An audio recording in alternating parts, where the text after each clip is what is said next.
శ్రీ శివాయ గురవే నమ. శ్రీ శివాయ గురవే నమ. గురవే సర్వలోకానాం విషజే భవరోగిణాం నిధయే సర్వవిద్యానాం దక్షిణామూర్తయే నమ. సర్వ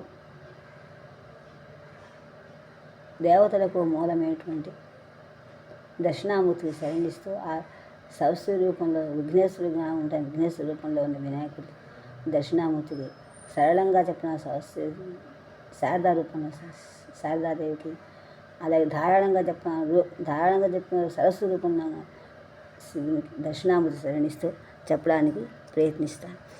మనం చెప్పుకుంటూ ఆపేసాము. అక్కడ ఎక్కడ చెప్పుకుంటూ ఆపేసాను మనం ఉపనిషత్తు అనేక విన్నాము. మృత్యుంజయ రుద్రాయ నీలకంఠాయ శంభవే అమృతేశాయ సర్వాయ మహాదేవాయ తే నమః అని మా నీలకంఠుడి గురించి చెప్పుకుంటూ ఆపేసాను. గురువుగా చెప్పిన శ్లోకాన్ని మనం చెప్పుకున్నాం. ఆయన చెప్పిన విద్యకి ఆయన గురించి చెప్పాలంటే, ఆయన కవిత్వం తెలియాలంటే ఆయన అద్వైత సిద్ధాంతం, అద్వైత తత్వం తెలిస్తే కానీ ఉత్తమ మనసు మనకి తొందరగా అవగతం కాదు. తెలుసుకుంటే అభ్యాసం కూసి విద్య అయిపోతుంది. నాకు తెలియదు, చెప్పడా ప్రయత్నిస్తున్నాను. అంటే అందులో నేను కూడా మీతో పాటు తెలుసుకోవడానికి ప్రయత్నిస్తాను. చాలామంది వింటున్నారు. అందరికీ నా హృదయపూర్వక నమస్సులు. ఎప్పుడప్పుడు నాకు ప్రోత్సహిస్తున్నారు. ఎక్కడ వాళ్ళు ఏమి కామెంట్ చెప్పలేక ఏ ఊరు వారు తెలిసినా సంతోషిస్తుంది. నాకు మీ ప్రోత్సాహంతో నేను ఇంకా చెప్పాలని ఉత్సాహపడుతున్నాను.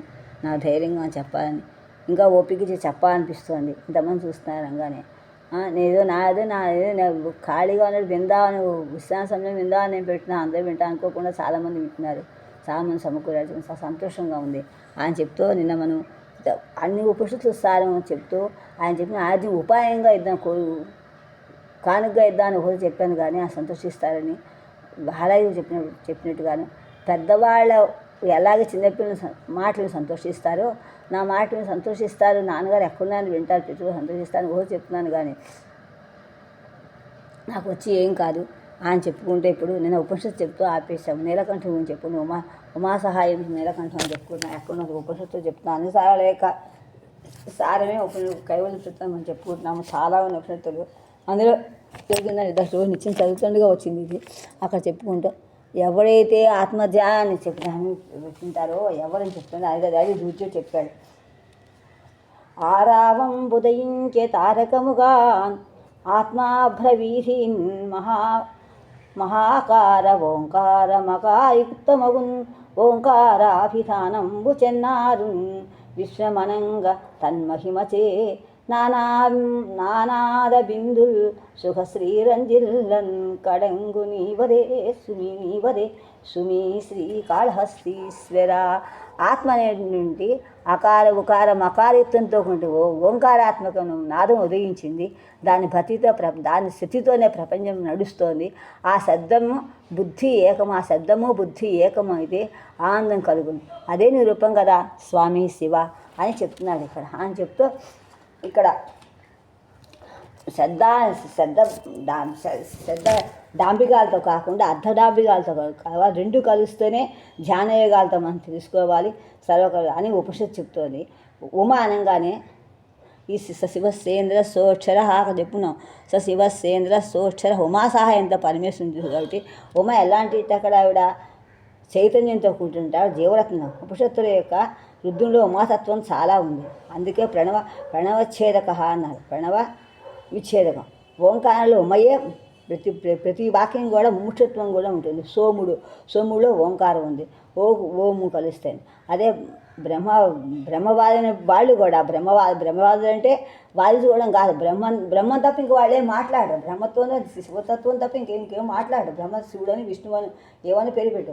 నీకే రీతి సహస్రనాములు నిండి చెప్పుమో దేవై లోకం అంతయు నీవనిమయమ కాకున్నచో మాకిష్టం బగు నామయ్యదియో సంభావింతు మద్దాని నీకీ కార్పణ్యమదేల మాపై స్వామి భక్త చింతామణి అన్నట్టుగా అన్ని కూడా దాంట్లో ఉన్నాడు. కాబట్టి ఆ ఓంకారతత్వం ఇంకేం మాట్లాడరు.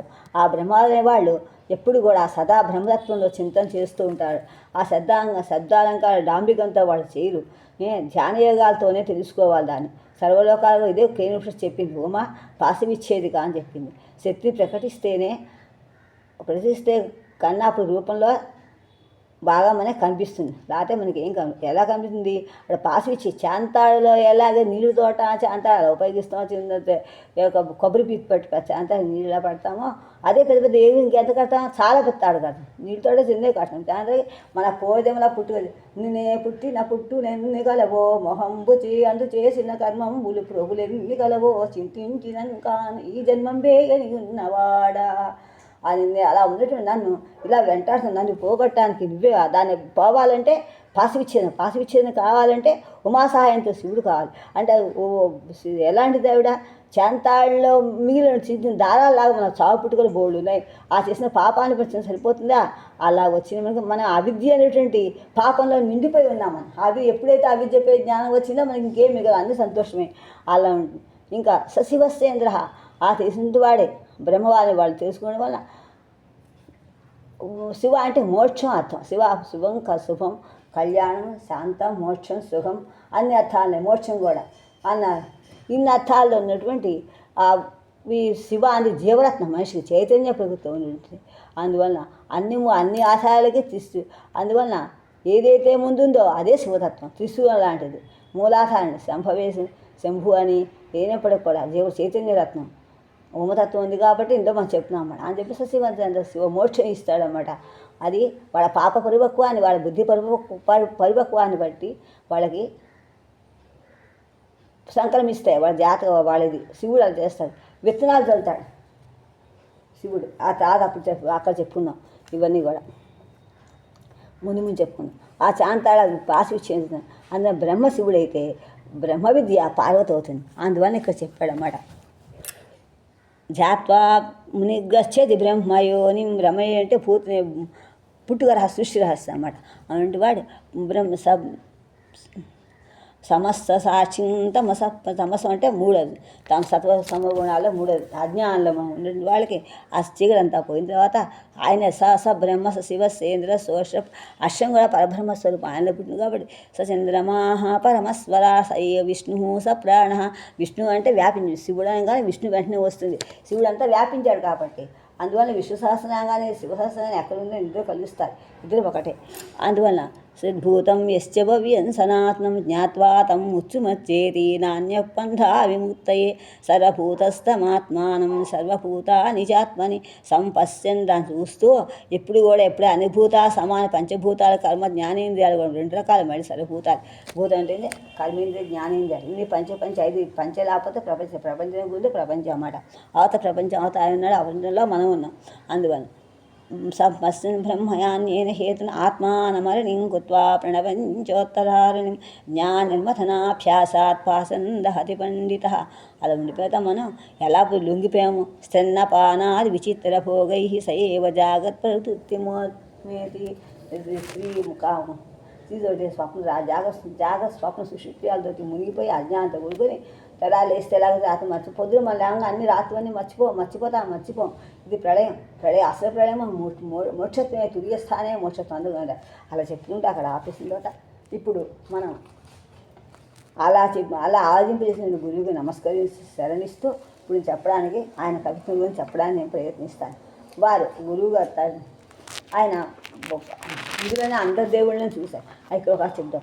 అందుకే ఈ ఊహతోటే ఎవరి అజ్ఞాన ఊహతోటే ఈయన నన్నయ్య గారు మంచి శ్లోకం చెప్పారు.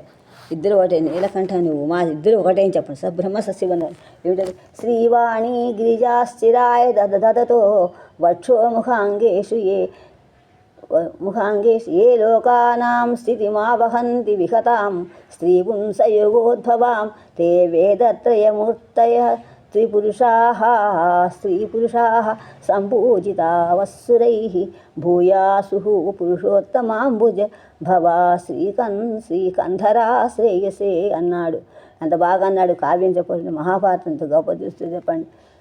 పాయకపాకస చెప్పాడు నన్నయ్య కవి చెప్పి ఈ శ్లోకంతో ఆంధ్ర మహాభారతం ముందు ఆ తెలుగులో అని అంటే యుద్ధంతోనే ప్రారంభమైంది. ఇక్కడ సంస్కృత శ్లోకం మొట్టమొదటి అని రాస శ్రీవాణి గిరిజాశ్చిరాయ దదతః. లక్ష్మీదేవి వాణి సరస్వదేవి గిరిజా పార్వదేవి ఎల్లప్పుడూ దర్శించి వక్షోముఖాంగేషు వక్షస్థ సాంబశివుడు అన్నమాట. వక్షస్సులో ముఖుడు, ముఖంలో ఒకడు, అంగాల్లో ఒకడు ఇచ్చాడు. వక్షస్సులో ఎవరిచ్చారు? బ్రహ్మదేవుడు ఇచ్చాడు. ఇంకా ఆ శరీరం శివుడిచ్చాడు. ఇంకా ముఖంలో బ్రహ్మ ఇస్తే శరీరం అంతా వక్షస్సులో విష్ణుమూర్తి ఇచ్చాడు. అంగాల్లో శివుడు ఇచ్చాడు, ముఖంలో బ్రహ్మదేవుడు ఇచ్చాడు. అందుకనే ఆదిశంకరాచార్యుడు ఓ శ్లోకం రాశాడు. సాంబోన కులదైవతం పశుపతే సాంబా త్వదీయా వయం సాంబం స్తోమి సురాసురగణా సాంబేన సంతారితా సాంబాయాస్తు మయా విర్చితం సాంబాత్పరం విజేత్ సాంబస్యానుచరోస్మి మమరతి సాంబే పరబ్రహ్మణి.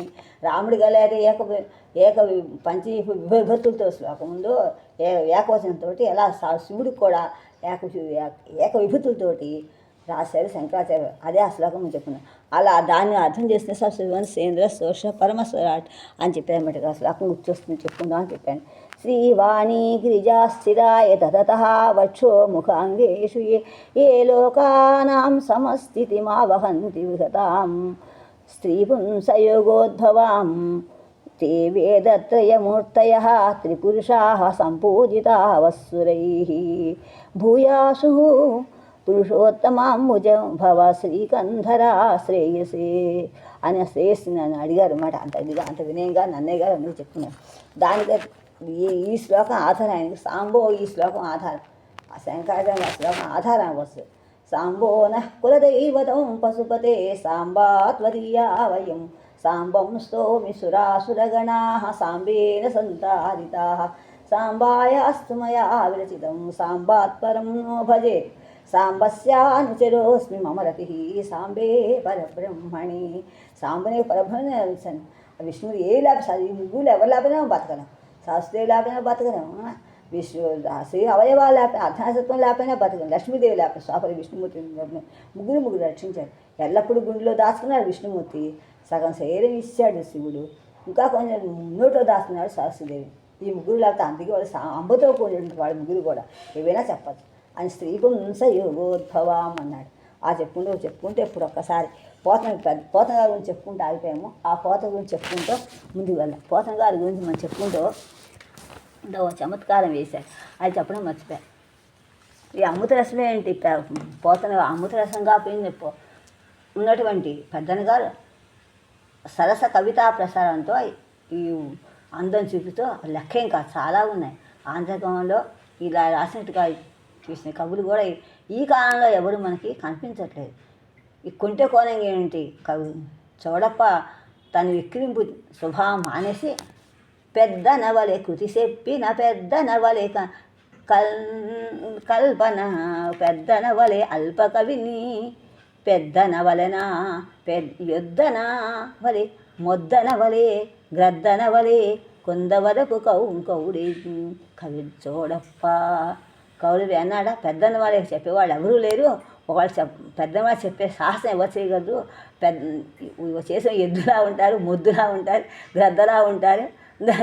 కొందవరకు కవి చోడప్ప అని అంత పెద్ద గురించి అంత గొప్పతనాన్ని మెప్పుని కూడా వెల్లడించాడు. కృష్ణదేవరాయలు రాయి చూడమని పెద్దన ఆరిన వంటి విద్వత్ కవి రత్నమును కాంచు భాగ్యము ఆంధ్రదేశంలో ఇంకెక్కడా కూడా మనకి కలగదు కదా, ఎంత అదృష్టం అని వేటూరి ప్రభాస్ గారి పద్యాలు చెప్తాను. కూర్చిన కూర్పులా స్వరస గుంభనముల్ కవితా ప్రసారం ఆ తేర్చిన తేనె అంచు వినుతింప ప్రబంధము సంతరించి లోకాచితుడైన పెద్దన మహాకవి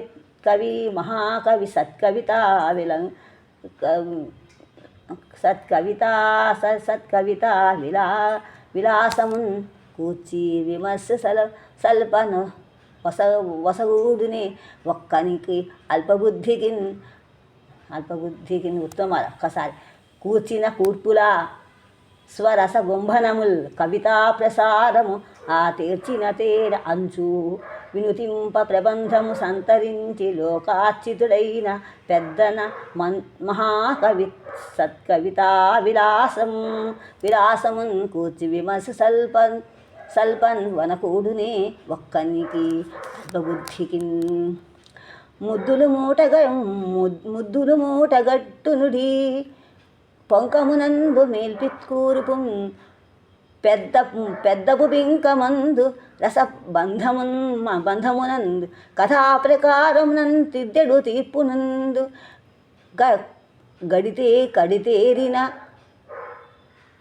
కడితేరిన మా కవితా పితామహున్ పెద్దన ఆంధ్రపు కైట పెద్దన అనాథరం తలంచెదన్ అని ప్రధానశాస్త్రి గారు రాశారు. ఆయన తలుచుకుంటూ ముందుగా ఇప్పుడు నేను కథ మధ్యలో ఆపిస్తాము. ఆ కథ పూర్తి చేద్దాం. చిరకాలంతో వెళ్ళిపోయాను. అనుగ్రహించి నా సర్వేమని అడిగాడు. ఎవరు? దొంగ గంధర్వుడు. గంధర్వుడే న్యాయంగా వాడు, కానీ వేషం దొంగ మాయవుడు ప్రభరాక్షుడు.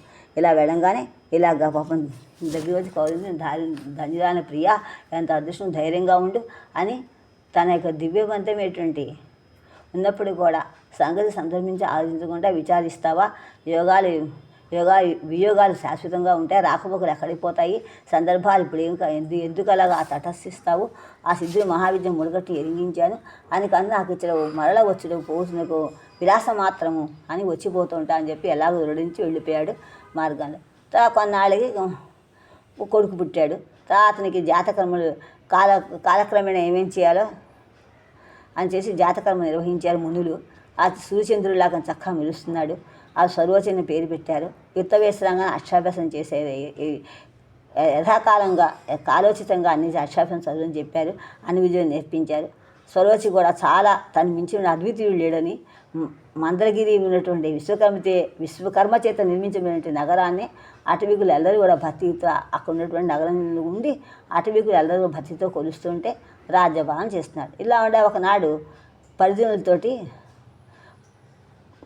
వాళ్ళంతా ప్రేరణతోటి అరణ్యంలోకి వెళ్ళారు. అలా ప్రేరణవాసుడు తనివి తీరినట్లుగా దుష్టమృగములను సంహరించి వినోదిస్తుంటే కొన్ని అపశకునాలు అయ్యాయి. ఆ చూసి శాకునికుడు అయ్యే కుండదు, మనం ఇవో అనిమిత్తాలు వస్తున్నాయి, వెళ్ళిపోదాం అన్నాడు. మరలా మన పొలం దాటి చాలా దూరం వచ్చాం, అందువల్ల మన ఇక్కడి నుంచి వెళ్ళిపోదాం అన్నాడు. అనగా ఆ మాట వినగా సరోచి గుర్రం ఎక్కాడు. వెంటనే మరికొన్ని శుభశకునాలు అయ్యాయి. సరోచి వెంటనే ఆలోచించి సరోచి అయ్యో ఏదో ఒక మహాయుద్ధం అపాయకరమైంది జరిగిన పేరు వెళ్దామని జయమబ్బుని అనుకున్నాడు. అని అనుకుంటుండగానే అక్కడ ఆహాహా ఆ అబలను ఆత్మను రక్షించండి అని ఎవరో పిలుస్తున్నారు. ఆ ధ్వని ఇచ్చింది. ఎవరో దుర్మార్గులు ఒక అనాథ స్త్రీని బాధిస్తున్నారని రక్షిస్తా అని సరోచి తన ధ్వజం ఇచ్చిన దిక్కుకు వెళ్ళాడు. అలా వెళ్ళడానికి భయపడుతుంటే జవరాలు దగ్గర తడబడుతూ వచ్చి దిక్కును చూస్తుండగా రాజా భయంతో స్త్రీ వచ్చి, రాజా నేను 3 రోజుల నుంచి ఒక రాక్షసుడు నన్ను వెంటపడుతున్నాడు. నేను ఇందీవరాక్షుని అని గంధర్వరాజునకు మరుదస్విని యొక్క కుమార్తె ఎందు పుట్టినటువంటి మనోరమ అందాన్ని నా తైతుండ్రులు చాలా గారంగా పెంచారు తైతుండ్రులు నన్ను. కానీ ఆ శుద్ధులు అన్నీ కూడా ఇప్పుడు ఏం చేస్తే ఉపయోగం ఉంది? నా కళావతి విభావ స్నేహితులు ఉన్నారు. మేమందరం ఒక సరదాగా మేమందరం కలిసి ఒక మూపురం వేసుకుని వెండికొండ పుష్పాల వరకు వచ్చాము. మేము ఎప్పుడైతే ఈ ఊరికి వచ్చాము, ఈ పురానికి వచ్చాము, అక్కడ ఉన్నవాడు ఉరుకోకుండా అక్కడ గడ్డి అన్నీ కోసుకుంటే గుహలో ఉన్నటువంటి ఉత్తముని చూసాము. అతడు భయపడేట్టుగా బూచెబ్బేలా ఉన్నాడు. వాడు చూడంగానే ఇది నోరెక్కడుంది, కళ్ళు ఎక్కడున్నాయి ఏమిటని చెప్పి, ఇక పువ్వులు చేతులు ఎక్కడున్నాయి, చెవులు ఏమని చెప్పి చిన్నపిల్లలు చేష్టలాగా బాలచేష్టతోటి మొగం పట్టి ఊపాను. దాంతో ఆ ముని కోపంతో వచ్చి సమాధిభ్రష్టుడై, పడుచుదానువు మదంతో ఇలాగా ఒడి చేసుకోకుండా ఉచ్చుస్తున్నావా, నన్ను ఇట్లా చేస్తావా, నన్ను అవమానిస్తావు కనుక నువ్వు రాక్షసుని చేత వెంటపడతావు, చాలా బాధపడతావు చూసుకొని చెప్పించాడు. అలా శపిస్తుంటే అతను ఊరుకోకుండా మళ్ళీ అతను గొడ్డును బారినట్లు తన చేతితో నన్ను కొట్టాడు, సాగొత్తాడు.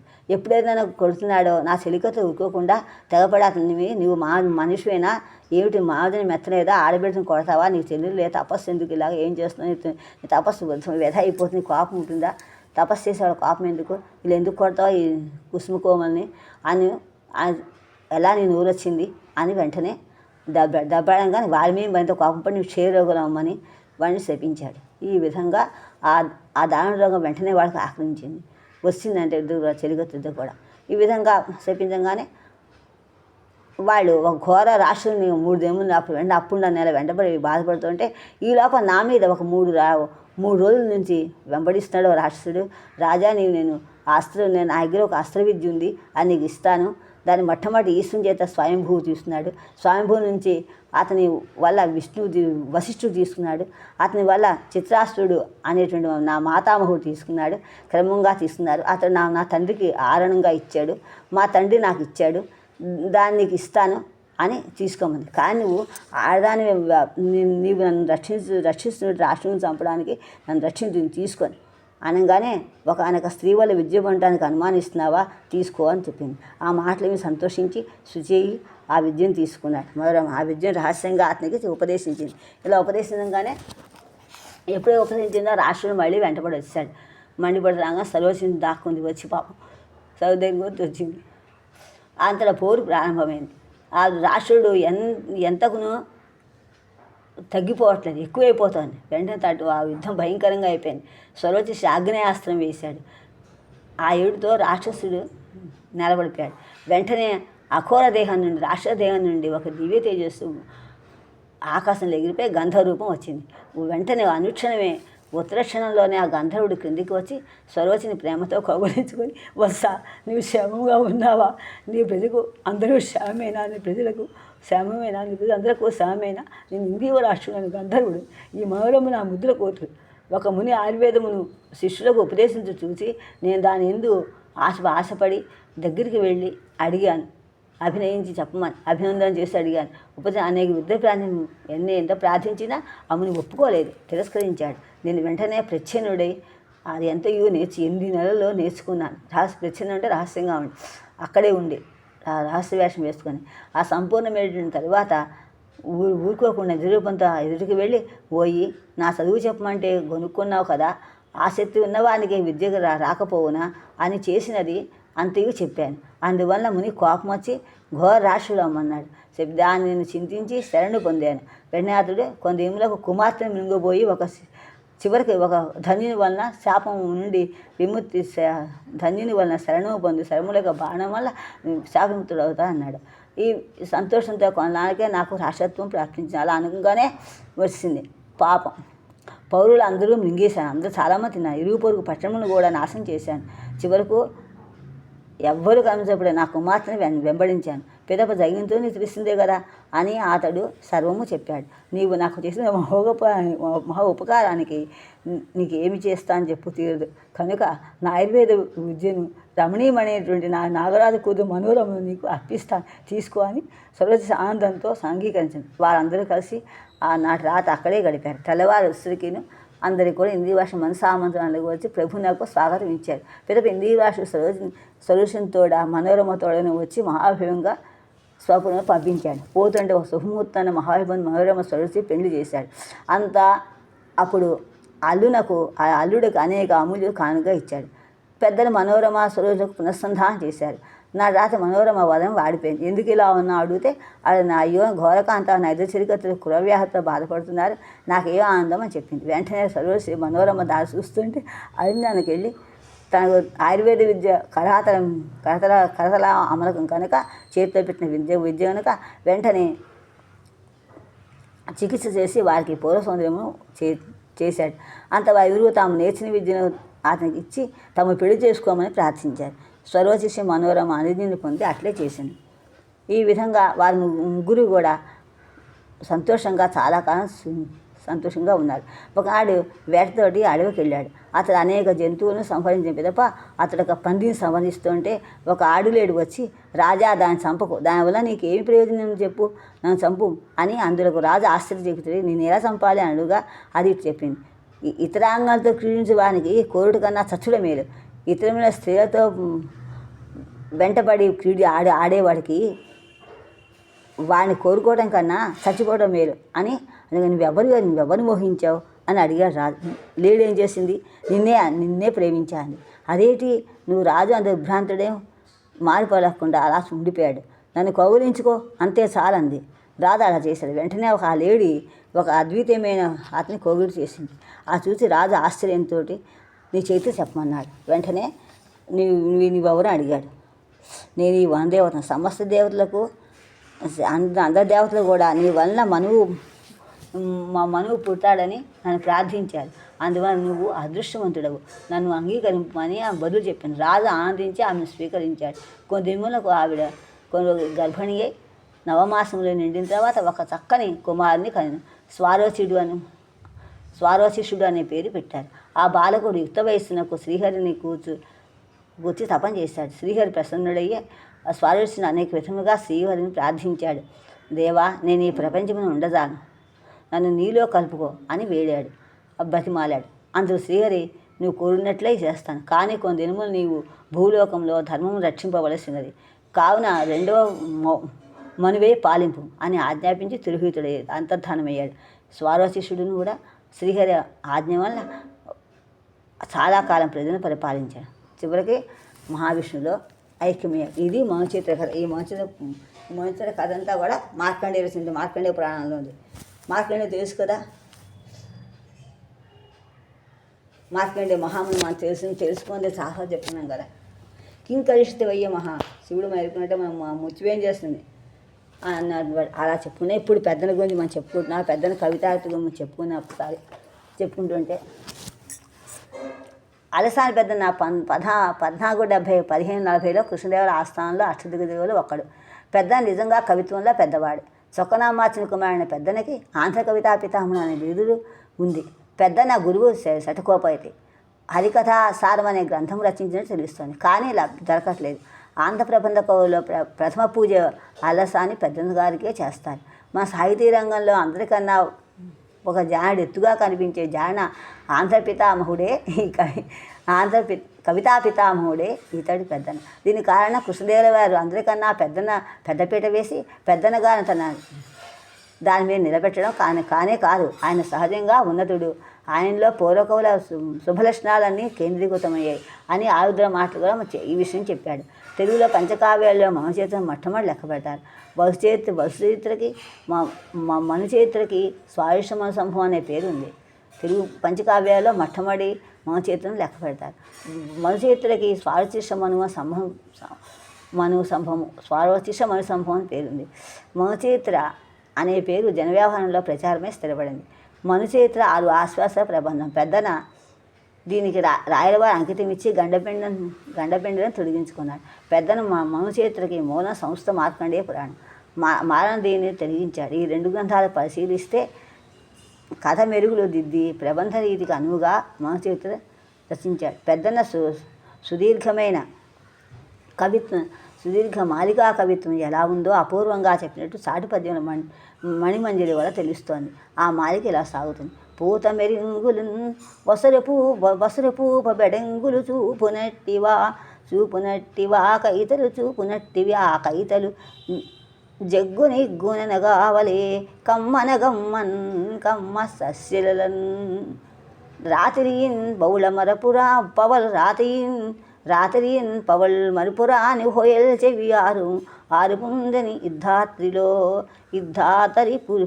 ఇద్ధాతరిపులో అనగా దారశిలవలే రోతలంచినన్ బాతిగవై కొనన్ వలెను పైదల కుత్తుకలోని వల్లటి కూతల సస్యలన్ సొగసు కోర్కుల రావలెన్ ఆలకించినన్. పెద్దగారు రసకుడు మనుచరిత్ర ఒక సాక్ష్యం అయితే, కవిత్వం రచించాలంటే ఏం కావాలో చెప్పిన చాటుపద్యం ఇంకో సాక్ష్యం. నిరుపహతి స్థలంబు రమణీ ప్రియ దూరిగ తెచ్చి ఇచ్చు కప్పురపిడి ఆత్మకింపైన భోజనం ఒయ్యల మంచమొప్పతం తప్పరయిన్ రసజ్ఞుడు హా తెలియంగలలేఖ పాఠకోత్తములు దొరకినగా కవిరగ కృతులు రచింపు అటన్న శక్యమే అని చెప్పాడు. ఇలా ఈ విధంగా చెప్పినట్టు పెద్దన రాయల మరణాంతరం అవసాన దశన జీవోత్సవంలా బదిన తెలుస్తోంది. ఈ చాటు పద్యంలో ఎక్కువ తెలుస్తోంది. ఎదురైనచో తన మద కరీంద్రము నిల్పికేలు ఎక్కించుకొనియే మనుచిత్ర బందుకొని వేళ పురవేగవే పల్లకి తనకేల బట్టి ఎత్తే క్రామాద్యనే ఏకాగ్రహారంబు అడిగిన సీమలంచునిచ్చే బిరుదైన కవిగండ పెండేరమునకు ఈతగును తానే పాదము తొడగే తగుదునని తానే ఆంధ్ర కవిత పితామహ అల్లసాని పెద్దన కవీంద్రుని నన్ను పిలుచునట్టి కృష్ణరాయలతో దివికే గలేక బ్రతికి ఉన్నాడ జీవోత్సవమగుతు.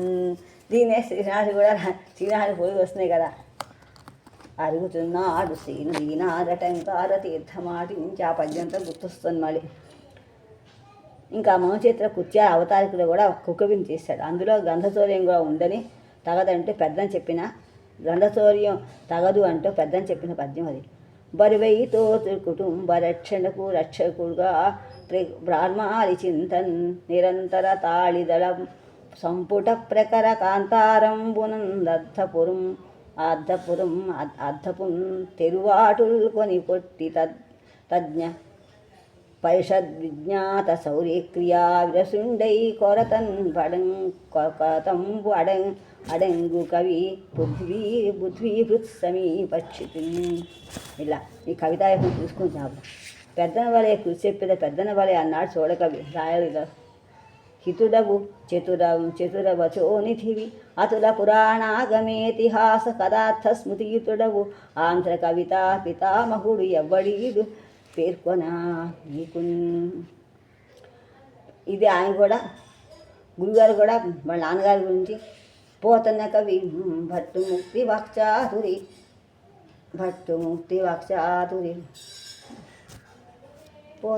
పోతన భక్తి తిమ్మ కవి ముద్దుల బల్గులు భక్తుముక్తి వక్షాతురి అని ఆయన కూడా సరే. నీ కవితా వనిత ఎవరు నీ కవితా వనిత ఎవరు చేస్తారని అక్కడ పోతన్న కవి. ఆ పద్యం ఏం మర్చిపోయినట్టు మర్చిపోతాడు. పోతన భక్తి తిమ్మ కవి ముద్దుల బల్గులు భట్టుమూర్తి వాక్చాతురి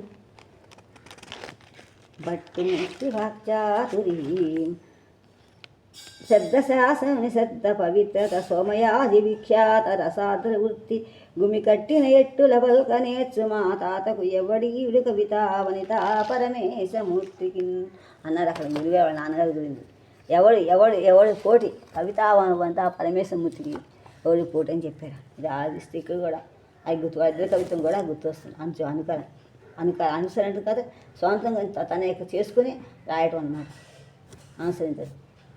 పెద్దన కవితా ప్రతిభ గీటు రాయి ఆదగిన మౌచేతుల్లో సిద్ధిని వృత్తాంతం, మనోరమ వృత్తాంతం, హిందీవ రాష్ట్రం వృత్తాంతం, విభావశిఖరావతి వృత్తాంతం మొదలై ఉన్న అందరినీ అలరించి పెద్దన కీర్తిని తెచ్చిపెట్టింది మా బరువు తిని ప్రవరాక్షల ఘట్టమే.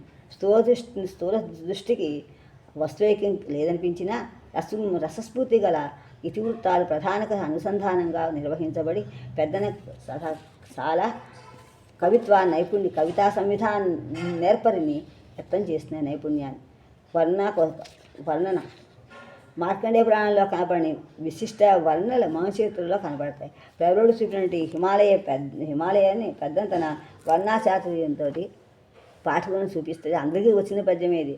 10th క్లాస్ 10వ తరగతిలో వాళ్ళకి ఉంది కూడా. గుర్తు చేద్దాం ఒకసారి.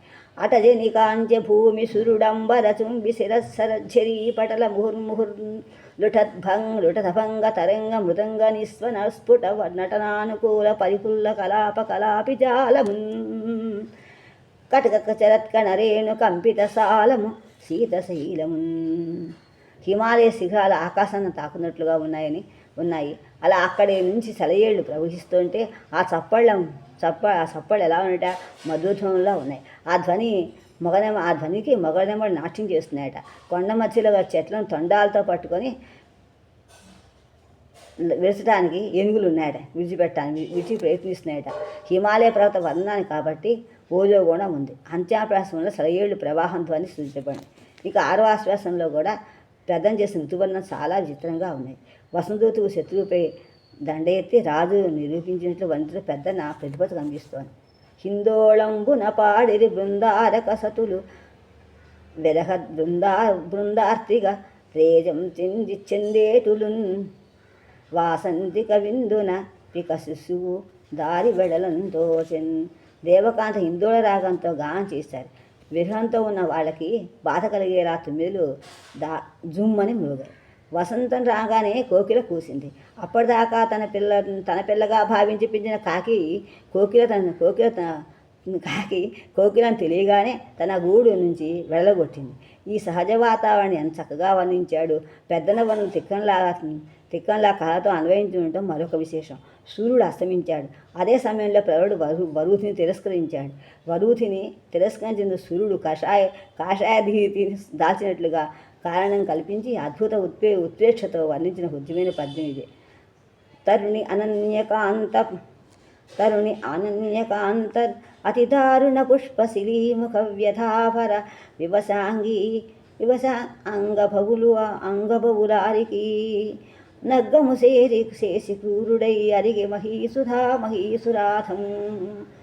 మహీసురాధముడు అహంకృతితోనని రోషభీషణ స్ఫురణ వహించెదో అన నభోమణి దాల్చే కషాయ ధీరితిన్. ఇక్కడ పెద్దన విమర్శలు వచ్చాయి. పెద్దనపై వరూధిని సమర్థించేలా వర్ణించడం ఏమిటి, అసలు ప్రవరాక్షుని పాత్రను కించపుసేలా ఊహించాడా అనేది విమర్శ. పెద్దన అంతగా అభిప్రాయపడి ఉండడు. అలా వర్ణించడం గొప్ప చమత్కారంగా భావనగా భావించి వర్ణించాడు. అలాగే ప్రవరుని బ్రహ్మ ఎలా సృష్టించాడో వధువుని చేత కూడా ఊహింపజేసే వర్ణించడం తీర్థయాత్ర విశేషాల వర్ణన, యుద్ధవర్ణలు మొదలైనవి సహజ సుందరంగా కొంగురొత్తగా ఉన్నాయి. ప్రబంధంలో ఉండవలసిన అష్టాసవరణలు ఇంచుమించుగా మంచుట్లో కనబడ్డాయి. పెద్దన వర్ణలు అత్యంత రమణీయాలుగా కూడా ఉన్నాయి. పాత్ర పోషణ గురించి ఆలోచిస్తే మనం మళ్ళీ అలసాని పెద్దన పాత్రిత్ర నాకు సిద్ధవస్తుడు. మౌచరిత్ర పూర్వభాగంలో ప్రధాన పాత్ర రెండు ప్రవరుడు వరూధిని. ప్రవరుని రూపురేఖ చిత్తగుర్తిని ఉపమా రూపాలంకాతో తెలిపే అందమైన పద్యం. ఆపురిబాయకుండు మకరాంక శశాంక మనోజ్ఞమూర్తి భాషాపరశేషభోగి వివిధాధ్వర నిర్మల ధర్మ కర్మధీచ్ఛా పరతంత్రుడు అంబురుహ గర్భకులాంబరుడు కులాభరుండు అనారతాధ్యాపన తత్పరుండు ప్రవరాఖ్యుడు అలేఖ్య తను విలాసుడై. అందరికీ తెలిసిన వచ్చిన పద్యాలు చదువుతున్నాను. మకరాంక శశాంక మనోజ్ఞమూర్తి అవటం వలన అలేఖ్యతను విలాసుడు అంటే పటంలో చిత్రించి శక్యం కావటం దేహ సౌందర్యం కావని అర్థం అన్నమాట.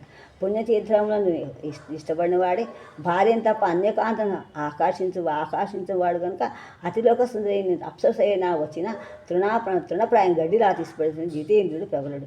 ఇక వరుధిని అప్సరస కళాకోబిద కామశాస్త్రంలో దిట్ట. పెద్దనేమను కామాంధరాలుగా చిత్రించాడని కొందరు విమర్శించారు. వరుధిని పాత్ర ప్రవేశపడుతూ పెద్దన మనకి ఈ విధంగా చెప్పాడు. ఇంకెందుకు అంత శతపథ నేషణాన్ని చెంచరీకుని చంద్రాశ్చ చక్రస్థని నతనాభి నవల ఒకనొక నారీ శిరోత్వం అని చెప్పాడు. ఇలాంటి వరుధిని మొహంలో మాయాప్రమంతో సంగమించింది. మనువును కాదగిన ధర్మమూర్తి అయిన స్వరోశిషి జన్మ ఇచ్చింది. గంధర్వుడు మాయాప్రవుడుగా వచ్చి వరుధిని మోసం చేసి సంగమించారు. ఇది అప్సరసులను కామందం చెప్పుకున్న కథంతా మనకి చెప్పుకున్న కళ స్వరోచి దీనివల్ల నిపుణంగా 5-6 పద్యాల్లో మనం చెప్పాడు. స్వరోచి మనం చెప్పుకుంది. చంద్రసూర్యాగ్నిలో అంటే ఏంటి, అతను చంద్రసూర్యాగ్ని నక్షత్రాల కాంతిని తేజస్సు కలవాడట. సరూచి ఎలాంటి వాట. అలా మనోరమ హిందీవ రాష్ట్రం కూతుడు శాపగ్రస్త కదా. ఇందువల్ల రమించునకు ఉంది. ఇలా వనదేవత స్వరోచి వల్ల పుట్టినవాడు హరిభక్తుడు. లోకానికి మనువుగా పాలించిన మహామహుడు. పెద్దన ప్రతిపాత్ర సజీవంగా చిత్రించే ప్రతి పాత్ర కూడా నైపుణ్యాన్ని ప్రదర్శించాడు. ప్రవరుని పాత్రను ఆదర్శప్రాయంగా తీర్చిదిద్దాడు. వరుధిని ప్రవుల సంభాషణ చర్చలు ఈ పాత్రను సజీవులుగా చేశాయి. హంసచేత పెద్దన వారిలా పరిశీలిస్తాడు. మలతన్పతిపై నను మలతుకపై పతికి నైన మేలగుటెందున్ కలడియగు మెలతకు పతికి వలకు సమంబగుట జన్మ వాసన చెలియా. ఈ విధంగా పెద్దనామాచార్య పాత్రలను పాఠకుల మనఃపగావి ముద్రించారు మనస్సును అన్నమాట. ఆ విధంగా పాత్రలను వెంటాడుతూనే ఉంటాయి. ఈనాటికి కూడా వరుధిని ప్రేమలో సంభాషణలు చేసుకుంటూ ఉంటాయి. ఇంకా రసం గురించి ఆలోచిస్తే ప్రబంధంలో శృంగారసం అంగీరసం గాను మిగిలిన రసాలు అంగరసాలు కానీ ఉండాలి. మహచరిత్రలో ప్రధాన రసం ఏదంటే అనే వాదోపవాదమే. వరూధిని ప్రవరుల కథలో సమస్థాయిగా గల శాంతరూపానికి ప్రవరుడు మూలకారుడయ్యాడు. ఆద్యంతం శాంతమే విస్తరించింది కాబట్టి శాంతరసం ప్రధానం కాగా శృంగారసం రసాభావం మొదలైన అంగరసాలు కొన్ని అని కొందరు చెప్తున్నారు. కానీ మరికొందరు ప్రవరుడు ధర్మవీరానికి అభిప్రాయపడ్డాడు. వీరానికి కొందరు చేశారు. అందువలన అలవాటిన శాస్త్రాధ్యమును యాగాది అనుష్ఠానము ఇంద్రియ నిగ్రహము ధృతి మొదలైనవి పరుణులో ఉన్నాయి కనుక ధర్మవీరమే అన్నారు, ప్రధానం అన్నారు. రసాభాసమైన మాయాప్రవరుడు ప్రౌధిన సంగములో సత్వాన్ని అంగీకరించి శృంగారాన్ని చెప్పుకోవచ్చు అని అభిప్రాయం. కానీ స్వరుషులో ధర్మవీరమే చివరికి మిగిలింది. ఇంద్రియరాశం వృత్తాంతంలో భీభత్సరసం ఉంది. లేడి వనదేవతగా మారడం అద్భుత రసం. సర్వోచ్చి రాష్ట్రాల యుద్ధంలో రౌద్రరసం సందర్భోచితంగా పోషించబడ్డాయి. ప్రవరుని చూడగానే ఏ స్థితిలో ఉందో పెద్దగా చెప్పారు. ఇలా మాసం అవి కూడా అక్కడ ఇందులో మనకి ఆ సమయానుకూలంగా దాంట్లో కూడా రాశారు. గురుగా ఉత్తమాసంలో కూడా అది సమయానుకూలంగా అందరూ కనపడటం, నాగరాజు మళ్ళీ మనిషి అవ్వటం, మళ్ళీ మామూలుగా 2 రూపాయలు ఎత్తటం అవన్నీ కూడా కనిపిస్తూ ఉండటం కోసం అద్భుతంగా అద్భుత రసం కూడా అందులో ఉత్తమాసంలో కనిపిస్తుంది. అలాగే రాష్ట్రంలో యుద్ధం చేయడం కూడా రౌద్రరసం కనిపిస్తుంది ఉత్తమాసంలో. అక్కడ ఉన్నటువంటి పోతరాజు కూడా సముద్ర వయసాన్ని పట్టు కట్టుపడిన రాష్ట్రుడు అప్పటి నుంచి చేస్తున్నాం, మాకు అమృతం ఇవ్వలేని పాపంతో మేము అలా ఉన్నామని చెప్పాడు కదా ఆ కవులు. ఇలాగ చెప్పాడు. ఇక్కడ కూడా చెప్తున్నాడు అన్నమాట. ఇక్కడ ఏం చెప్తున్నాడు, వరుధిని ప్రములను చూడగానే ఏ స్థితిలో ఉందో పెద్దగా బాగా చెప్పారు. మును పుట్టెడు కొంకు లౌల్యం నిడన్ మోదంబు విస్తీర్ణతన్ జనపున్ కోర్కులు క్రీళ్ళు రిప్ప మరి మెచ్చుల్ రెప్పలల్లార్సన్ అత్యనుషంగం స్థితిరిచ్చపాటన్ వసగన్ వయ్యారంబునన్ చంద్రికల్ తనుకన్ చూచలతాంగి భూసుని ప్రఫుల్లన్ నేత్రపద్మంబులన్. వరుధిని అనురాగానికి మూలమైన చూపులు వర్ణించబడ్డాయి. చూపులు మాట చలించాయి, తర్వాత విస్తరించబడ్డాయి. మనస్సులో బాగా పుట్టిన కోరికల వల్ల కనులప్పుడు అల్లల్లాడాయట. ప్రవరుడు దగ్గర రాగానే మ్రాన్పడినట్టు చూపులు నిలిచిపోయాట. ఉద్దీపన విభావంలోకి చేష్టలతోటి సాత్విక భావాల రసాలతోటి రసమూర్తిని కలిగించిన పెద్ద ప్రతిభ అసామాన్యం. అక్కడ కూడా వైశాలి కూడా మొట్టమొదటి కూడా రూపు చూపు అలా ఉంది కదా. మళ్ళీ దొరికిన తర్వాత మళ్ళీ వచ్చిన తర్వాత నాగరాజు కూతురు నందిని వచ్చిన తర్వాత ఆవిడ చూపులు కూడా అలాగే ఉన్నాయి. అక్కడ వర్ణించడం కనిపిస్తుంది. ఇంకా రేపడాలు ఏర్పడ్డాయి. ప్రధాన రసం నిర్ణయానికి ఏర్పడితే పెద్ద మహచరిత్ర వివిధ రసాలకు నిలయంగా తీర్చిదిద్దడానికి సముచితం. ఇక్కడ మహచరిత్ర ఏకనాయకాశ్రమం కాదు, అనేక రసాలు ఆయా వృత్తాలతో ఔచిత్యంగా పోషించబడ్డాయి కాబట్టి నానా రసాలకు నెయ్యి. అందువల్లనే రసపు నిర్ణయంపై భేదాలు వచ్చాయి. పెద్దన్న మహచరిత్రను వివిధ రస ఆనందాలకు కూడా నిలయంగా దిద్దడానికి సందేహం లేదు. అలంకారిక రమణీయం చూస్తే పెద్దన్న మహచరిత్రలో తన కవన వైభవాన్ని అలంకారం ద్వారా ప్రదర్శించాడు. పాత్రలకి, సన్నివేశానికి, రసానికి అనుగుణంగా ఉపబలంగా అలంకారాన్ని ప్రయోగించి ప్రబంధ కవిగా అద్వితీయుడు అనిపించుకున్నాడు. ఇంకా అంకము చేతి ఉదయాస్తవ అనే వినాయక స్థితిలో స్వభావోక్తి పరికరాంక అనుభూతి కనిపించి కల్పన చేశాడు. అంకము ఆ పద్యం అంటే అరుణాస్పద పూర్ణ వర్ణిస్తూ ఆ నగరం భూదేవి కంఠంలో ధరించిన ముత్యాహారంలోని నాయకలా మణిలా మెరుస్తుందని ఉత్ప్రేక్ష అసూయాన్ని మేళవించాడు. పెద్ద అలంకార చాతుర్యాన్ని మచ్చునుగా వాని సక్కదను వైరాగ్యము చేసి కాంక్షసేయు జారకామ్యులకు భోగ భాగ్యమయ్యన్ పూచిన సంపంగి పొలకు మధుకరాంగనలకు కోరే. ప్రవరుడు గురించి చెప్పిన పద్యం ఇది. ప్రవరుని సక్కదను ఆశించి వచ్చిన వారంతా భంగపడ్డారు. ఎందుకంటే అతడు సంపంగి వంటివాడు, వారకాంతలు 9 లాంటివాడు. సంపంగి వాసన ఎంత బాగున్నా 9 దాని దగ్గరికి చేరలేవు. ఇక్కడ ఉపమానానికి సహజంగా ప్రవరునికి పాత్రోచితంగా కూడా కలిగించేలాగా ఉండటం విశేషం. సాయం సమయంలో నీళ్ళ దీర్ఘంగా ఉంటాయి. అలా ఎందుకున్నాయో కారణం కల్పించి రూపక అనుక్రామణికాన్ని ఉత్ప్రేక్షగా పెద్దన వర్ణిస్తున్నాడు. తరుణి ఇది కూర్చున్నాడు అరుదెమ్మని చంద్రుని పిల్వనరిగడు రజనీ తరుణీమణి దూతి కలన మరిగన్ తూర్పునకు నీడలు అతి దీర్ఘములై. రాత్రి అనే స్త్రీ తన ప్రియుడైన తన చంద్రుని కోసం నీడలు అనే దూతి కల్పించి దూది కప్పి అది దూతికల్ని పంపి రాత్రి అనే స్త్రీ తన ప్రియుడైన చంద్రుని కోసం నీడలు అనేటువంటి దూతికల్ని పంపి దూతిక అన్నమాట. సూర్యుడు అస్తమిస్తున్నాడులే, భయం లేదు ఇక నువ్వు రావచ్చు అని కబురు చేస్తుందిట. కమనీయమైన ఊహ. పెద్దన కవిత్వంలో శబ్ద అర్థాలంకారే కాదు, శబ్దాలంకారం కూడా మానసిక ఆహ్లాదాన్ని అసమృద్ధిని కలిగిస్తాయి. ఇష్టాన కల్పన సంతుష్టుడు చేసే అనే వంటి ఉచ్చి అనుప్రాసలు కూడా ఎవరికి ఇష్టంగా ఉండవు. గురుగా సారస ఉచ్చి అనుప్రాసలు ఇలా ఉన్నటువంటి దాన్ని అపటీచారుల పశ్చిమాచల హిమాచల పూర్వ దిశాచలం వంటి అంత్యానుప్రాసలతో కూడా ఉన్నాయి. మానస తిరస్కారత్వమును కృతి అని ధ్యేకానుప్రాసలు కూడా ఉన్నాయి. అంధకరిపు కంధరా వాసుకీ వియోగ భవ దుర్వ్యధా భోగిని భాగ అంటే వీణుల విందు చేసే రచనలో కూడుకొని మౌనచేతుల అలంకారిక ప్రభావాన్ని కట్టిన గోపురాలాగా భాషిస్తాను. ఇంకా కవితాశ అల్లికజిగివి. అలసాని కవి అల్లికజిగివి అనే నానుడి ఉంది. జిగి అంటే కాంతి, బిగి అంటే కూర్పు పట్టు. పెద్దన్న పద్య రచనలో ఒక ప్రకాశవంతమైనటువంటి కూర్పు ఉందనవచ్చు. అంటే పదాలతో ఎంపికలో, సమాసాల కూర్పులో, పద్యం ఎత్తుగడలో, భావంలో చిక్కదనం కూడా ఉంటాయన్న మాట. ఇందులో భావం తేలిపోయింది చేసిందా, ఈ పద్యం తేలిపోయింది వంటి పెద్దన్నకు అన్వయించవు. ఈ భావం తేలిపోయింది, భావం పెద్ద లేచిపోయింది, తేలిపోయింది భావం, ఈ పద్యం లేచి అనే పద్యం ఆయన కనబడవు ఎక్కడా. అందువల్ల దానికి కారణం పెద్దన విశిష్ట కవితా పంథ అనువదించడం కూడా. కమ్మని కొంతపు పద్యంగా ప్రతి మాధుర్యం కైసికి వృత్తి ఉచ్చానుప్రాస అనేక ఇందులో మనకి కనిపిస్తున్నాయి. కైసికి వృత్తి దాక్షాపాకం ఆహ్లాదాన్ని కలిగిస్తాయి. మరి సన్నివేశాన్ని బట్టి గౌడి రీతి, ఓజోగుణాన్ని బట్టి నారికేళ పాకాన్ని ప్రదర్శించడం కూడా కవితాశలు ప్రత్యేకత. ఇటువంటి వాటికి చాలా ఉన్నాయి. పదమైత్రి పాటించి పద్ధతిని చేయడం ఒక కవితా రహస్యం. దాన్ని శయ్య అంటారు. ముత్యాదండలా పదాలను కూర్చాలి, ఆ కూర్పు భావనా ద్విగుణితం చేయాలి. అటువంటి శయ్యా వైభవాన్ని రేఖామాత్రమైన కొన్ని ఉదాహరణలు.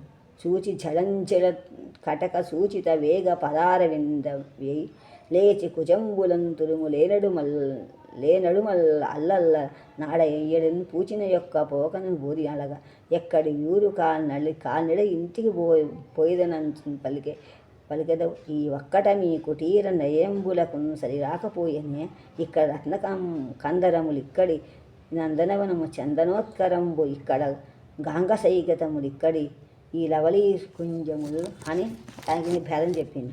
పెద్దన కవిత్వంలో సామెతలు, ఆర్యోక్తులు, నానుడులు సందర్భ శుద్ధితో ప్రయోగించడం గమనిస్తాం. వీటి వల్ల పాత్ర పుష్టి వస్తుంది, సంభాషణ రక్తి కడుతుంది, నాటకీయత గుణం ఏర్పడుతుంది. దానివల్ల ఒక పద్యం సొంపు కలుగుతుంది, ధారాశుద్ధి దర్శనమిస్తుంది.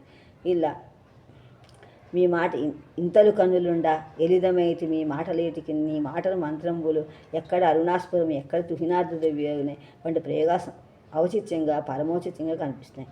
అంధునకు కొరయే వెన్నెల మీసాలపై తినియల్ కలంచునే సతుల మాయల్ ధీరచిత్తంబులను ఆనంద బ్రహ్మ వంటి నిజంగా సుధామయోక్తులే మరవని ఈ విధంగా ఆదిస్తే పెద్దన పద్యాలలోని పంక్తులు తెలుగువారి నోళ్ళలో జాతీయులుగా చెప్పుకోవచ్చు. చమత్కార పదబంధాలుగా కూడా స్థిరపడిన పెద్దన కవితా శైలి విన్యాసాన్ని నిదర్శనం. అచట పుట్టిన చిగురు కొమ్మెన చాప అని, అలాగే వండనలైదు వేవురు వచ్చి నేను తలమే బ్రహ్మకు నేన బుద్ధిదార్ఢ్యము జనితోన్మాదులు గదాసూత్రుయులు అని వనిత తనంతా తాను వచ్చినట్టు చులకనే కాదు ఏరికి ఇలాంటి మొదలైనటువంటి సుధామయతుల్లో కొన్ని పెద్దన సమకాలీన కవులు, ఆంధ్ర కవులు కూడా అనుకరించారు. రామరాజభూషణుడు తన రామకృష్ణుడు వంటి కవులు సాహసుల పెద్దన రచన అనుకరించారు. ఈ విధంగా మౌనచేతిలో కవితా శిల్పం అద్వితీయమే. పెద్దన అపూర్వ ప్రతిభా శిల్ప సంపన్నుడై చాచెప్పింది. పెద్దన అక్షరాల ఆంధ్ర ప్రబంధ కవితా పితామహుడే. అంతగా కాకుండా మణిప్రవాళిక రాశాడు పెద్దన్న గారు. పెద్ద మణిప్రవాళిక తెలుగు సంస్కృతం కలిసిన చెంపు కావ్యం ఎలాగైతే తెలుగు పద్యాలు శ్లోకాలు ఉంటాయో, పద్యాలు వచనాలు ఉంటాయో, అలాగే ఇందులో కూడా ఈ ప్రవాళిక సంస్కృతం తెలుగు ఉంటుంది. ప్రవాళిక అంట 4 బంతులు 5 బంతులు 56 బంతులు. గురువుగారు ఉత్తమ సంబంధంలో ఏకంగా 60-70 బంతులు ఆయన రాశారు. అది కూడా వసంతఋతువు. ఈయన రాసి ఇద్దరు వసంతఋతువు బాగా రాశారు. అది మనం చెప్పుకున్నాం ఇందులో. అది చెప్పుకుంటే ఇప్పుడు మళ్ళీ భాగంలో నంది తిమ్మల గురించి చెప్పుకుందాము. తర్వాత